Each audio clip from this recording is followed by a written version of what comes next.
case briefs, and so much more. LSData's got what you're looking for. In 1940, the Supreme Court heard a pivotal case, Hansberry v. Lee, which revolved around whether individuals could be bound by a court decision they were not involved in.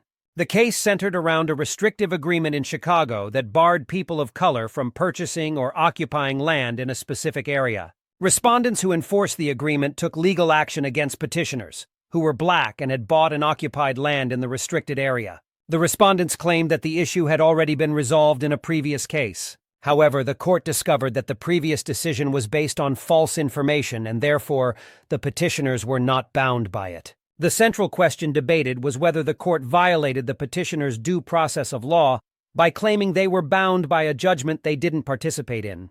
The circuit court initially ruled that the issue was res judicata, a matter already settled, as about 54% of the frontage owners had signed the agreement. Nevertheless, the Supreme Court of Illinois affirmed this decision, and the Supreme Court granted certiorari to resolve the constitutional question. Ultimately, the Supreme Court determined that the lower court had made an error in ruling the previous decision as res judicata for the petitioners. As the decision was based on false information and the procedures did not meet due process standards, the court granted the petitioners their property rights without restriction. Case briefs, and so much more. LSData's got what you're looking for. Visit lsc.law, elevate your mind. Leave the stress of class.